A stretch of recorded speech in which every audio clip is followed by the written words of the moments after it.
Hi అండి, welcome to my channel. ఈరోజు టమాటా మునక్కాయ కర్రీ ఎలా చేద్దాం చూద్దానండి. టమాటా మునక్కాయ కర్రీ కదా ఏముంది ఇందులో అని వీడియో స్కిప్ చేయొద్దండి. కానీ ఇప్పుడు నేను చెప్పే ప్రాసెస్లో ఈ కర్రీ చేశారంటే చాలా టేస్ట్గా ఉంటుంది. దానికోసం ముందుగా మునక్కాయ ముక్కలు కట్ చేసుకోవాలి. అంత పెద్దవి కాదు, అంత చిన్నవి కాదండి, మీడియం సైజులో కట్ చేసుకోవాలి. అప్పుడే వాటి మధ్యలో ఉప్పు కారం వెళ్ళి మంచిగా తినేటప్పుడు టేస్ట్గా ఉంటాయి. సో అలా కట్ చేసుకున్న ముక్కల్ని కొంచెం కళ్ళు ఉప్పేసి నీళ్ళలో బాగా వాష్ చేసుకోవాలండి. అప్పుడే వాటిపైన ఉన్న డస్ట్ పార్టికల్స్ మొత్తం పోతాయి.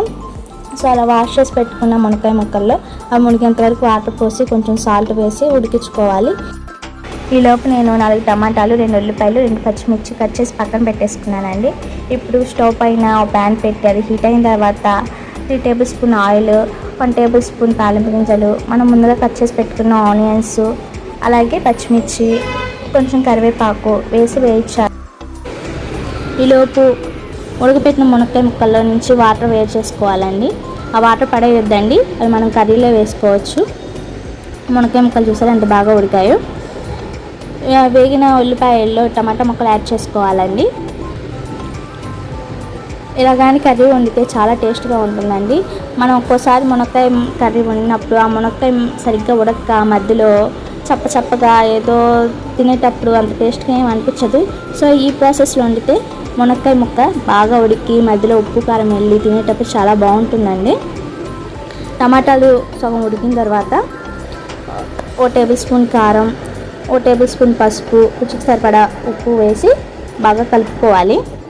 కారం కొంచెం వేసుకున్నానండి నేను, ఎందుకంటే మేము కారం కొంచెం తక్కువగానే తింటాము. సో మీరు మీ టేస్ట్కి తగ్గట్టు వేసుకోండి. ఇలా అన్నీ యాడ్ చేసుకున్న తర్వాత ఒక 5 మినిట్స్ వరకు మనం ఉడికించుకోవాలండి లో ఫ్లేమ్లో పెట్టి టమాటా ముక్కల్ని. ఇవన్నీ ఇలా ఉడికిన తర్వాత మనం ముందుగా ఉడకబెట్టి పెట్టుకున్న మునక్కాయ ముక్కలు, అలాగే మనం వాటర్ సపరేట్ చేసాం కదా మునక్కాయ ఉడకబెట్టిన వాటర్ని, ఆ వాటర్ కూడా యాడ్ చేసుకొని ఓ 10 మినిట్స్ వరకు లో ఫ్లేమ్లో ఉడికించుకోవాలండి. అలా ఉడికిన తర్వాత 1 టేబుల్ స్పూను అల్లం వెల్లుల్లి పేస్ట్ యాడ్ చేసుకోవాలి. యాడ్ చేసుకున్న తర్వాత ఒక 2-3 మినిట్స్ ఉడికించుకుంటే సరిపోతుందండి హై ఫ్లేమ్లో. ఇప్పుడు కొంచెం కొత్తిమీర వేసి స్టవ్ ఆఫ్ చేసేసి ఇంకా కర్రీ సర్వ్ చేసుకుంటే చాలా అంటే చాలా బాగుంటుందండి. మనం మునక్కాయ ముక్క ఎలా నోట్లో పెట్టుకోగానే ఏ మటన్ ముక్క, చికెన్ ముక్క కూడా పనికిరాదండి మునక్కాయ ముక్క ముందు, అంత టేస్ట్గా అనిపిస్తుంది. మునక్కాయ ముక్క కూడా చాలా బాగా ఉడుకుతుంది, లోపల ఉప్పు కారం అన్నీ వెళ్ళి చాలా టేస్ట్గా అనిపిస్తుంది. ఈసారి మీరు కూడా ట్రై చేయండి.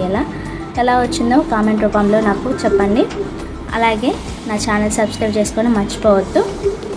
అలాగే మీ ఫ్రెండ్స్కి కూడా షేర్ చేయండి.